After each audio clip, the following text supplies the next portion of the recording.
지지난주에 제가 분명히 미사하면서 당분간은 뵐 일이 없을 것 같습니다 라고 인사를 했었는데 이렇게 빨리 다시 올 줄 저도 몰랐습니다.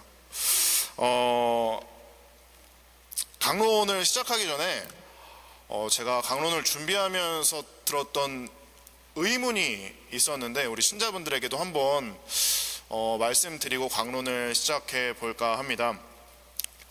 대부분의 신자들이라면 예수님을 어떻게 해야지 만나는지는 대충 알고 계십니다. 물론 이 예수님을 만날 수 있는 방법이 수학의 답처럼 이렇게 해야 된다 라고 만날 수 있는 것은 아니지만 대충 착하게는 살아야 된다, 그래야 예수님을 만날 수 있다 라는 그런 아주 기본적인 개념은 이미 신자분들 모두가 알고 있으실 거라 생각이 듭니다. 조금 더 구체적으로 예수님을 만날 수 있는 방법들은 성경에 많이 기록되어 있습니다.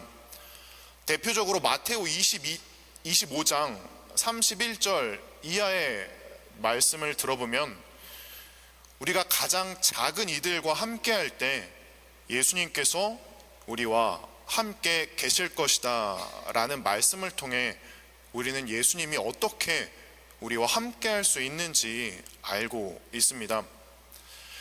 그렇다면 반대로 예수님은 나에게 어떠한 모습으로 오실 수 있을 것인가 라는 의문이 어제 강론을 준비하면서 오늘 복음을 읽으면서 묵상을 한번 해보게 되었습니다. 우리 신자분들도 강론 들으시면서 예수님은 나에게 어떠한 모습으로 오실 수 있는가에 대해서 한번 생각하면서 오늘 강론 들어보셨으면 좋을 것 같습니다. 미국에 오기 전에 많은 신부님들과 또 신자분들, 심지어 주교님께서도 저에게 이렇게 말씀해 주셨습니다. 재현아, 사람 사는 거 다 똑같아. 미국 가서 다 똑같이 살면 되니까 잘 살다 와 라고들 많이 말씀해 주셨습니다. 위로로 건넨 말인데 참 위로가 되지 않는 말 중에 하나였었습니다. 근데 이런 말들을 듣고 미국에 도착한 지 벌써 3주가 조금 넘는 시간이 흘렀습니다. 그동안 많은 신자분들을 만났는데 저는 이제 막 미국에 왔지만 한국으로 돌아가시는 신자분들도 만났고 고등학교를 졸업해서 파티를 한다는 친구들 이야기도 들었고 이사를 가서 집들이를 하는 분들, 개인적으로는 제가 지내고 있는 오딜리아 성당에 주임 신부님께서 지난주에 은퇴를 하시고 이번 주에 새로 오셔서 오늘 첫 미사를 아마 지금 봉헌하고 계실 거라 생각이 듭니다.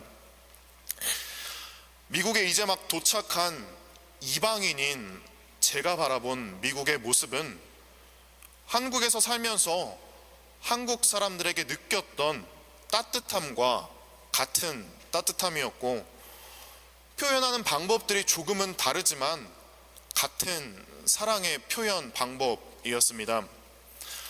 사람 사는 거 다 똑같다라는 표현이 참 듣기 싫은 표현 중에 하나였는데 어른들의 말씀이 어느 정도는 맞는 부분도 있다라고 받아들일 수밖에 없었습니다.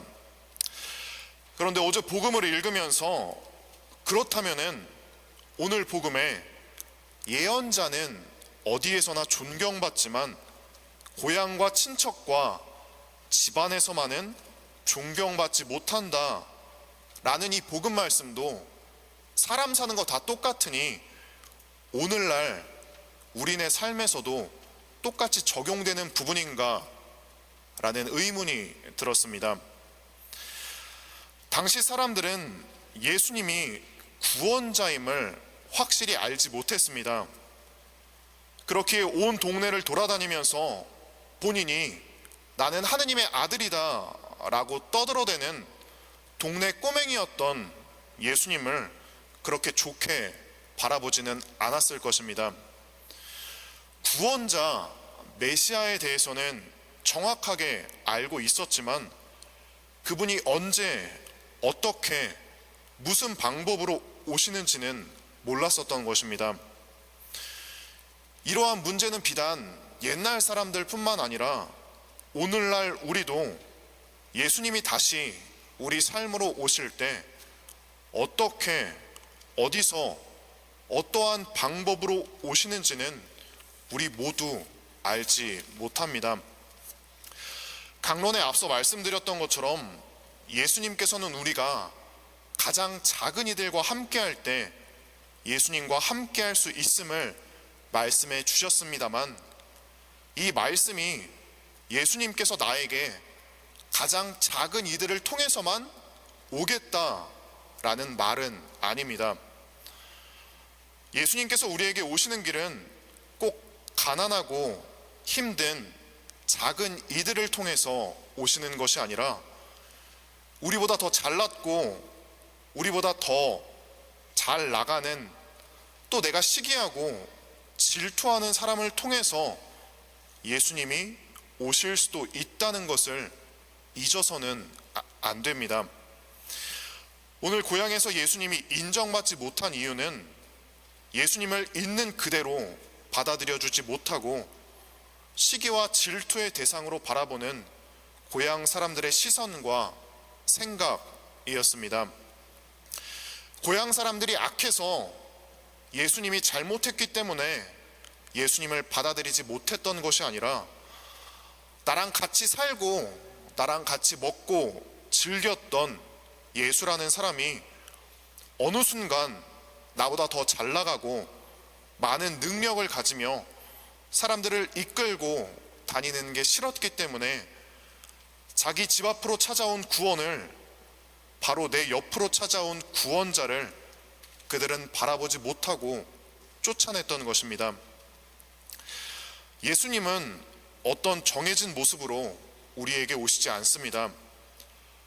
존경받는 사람이나 자신의 모든 것을 바쳐 사랑을 실천한 위인의 의인자의 모습으로 오실 수도 있고, 가난한 형제의 모습을 통해서, 아픈 이들의 상처를 통해서 우리에게 오실 수도 있습니다. 그리고 어느 때는 내가 시기하고 질투하고 있는 사람들의 모습을 통해서 예수님은 우리에게 오실 수도 있습니다. 그렇게 우리는 언제 어떠한 모습으로 오실지 모르는 예수님을 늘 받아들일 준비를 하면서 살아야 하고 맞아들일 준비를 하면서 살아가야 할 것입니다. 그리고 그 방법이 무엇이냐라고 묻는다면 저는 아마 저도 잘 모르겠습니다 라고 답할 것 같습니다. 복음에 정확한 답이 나와 있기는 하지만 막상 제가 살아가는 삶에서 복음 말씀을 적용해 살아가기는 쉽지 않다는 것을 제 삶을 통해서 스스로가 깨닫고 살아가고 있기 때문에 신자분들께 예수님을 맞이할 준비는 이렇게 해야 합니다, 저렇게 해야 합니다 라고 쉽게 말씀드리기가 어려울 것 같습니다. 그러나 확실한 것은 내가 어떻게 살아가야지 예수님을 만날 수 있을까라는 생각과 마음을 가지고 살아간다면 분명 그 생각 속에, 분명 그 마음 속에 예수님께서 함께 해 주실 것이고, 그 생각, 그 마음을 품고 살아가는 그 신자분들의 삶 속에 예수님께서 분명 함께 해 주실 거라 생각이 듭니다. 이번 한 주 살아가시면서 내가 만나는 이웃들에게 예수님의 어떠한 모습들이 있는지 바라볼 수 있는 그런 한 주간 보내셔서 늘 항상 주님과 함께 할 수 있는, 주님과 함께 기뻐할 수 있는 이번 한 주간 보내보셨으면 좋을 것 같습니다.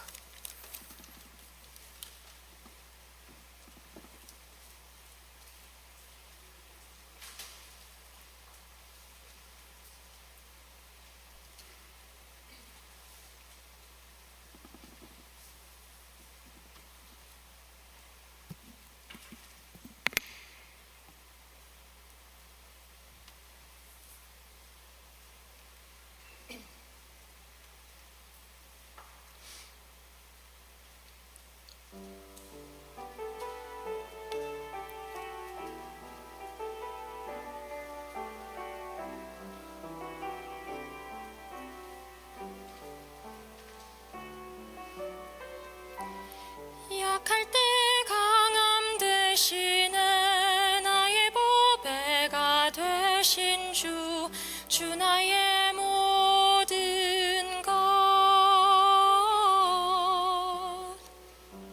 주 안에 있는 보물을 나는 포기할 수 없네. 주 나의 모든 것.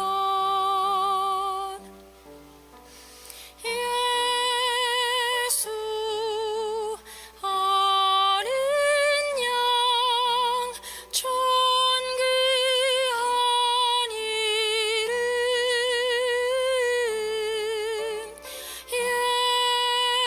예수 어린 양 존귀한 이름. 예수 어린 양 존귀한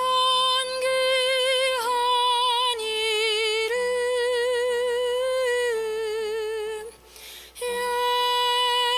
예수 어린 양 존귀한 이름. 십자가 죄사하셨네. 주님의 이름 찬양해. 주 나의 모든 것. 쓰러진 나를 세우고 나의 빈잔을 채우네. 주 나의 모든 것.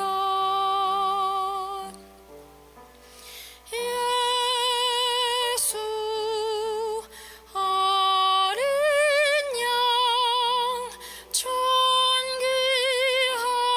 이름.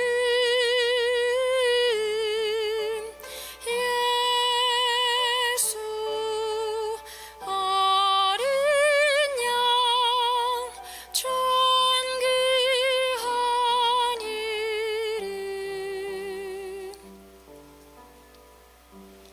약할 때 강함 되시네. 나의 보배가 되신 주, 주 나의 모든 것. 주 안에 있는 보물을 나는 포기할 수 없네. 주 나의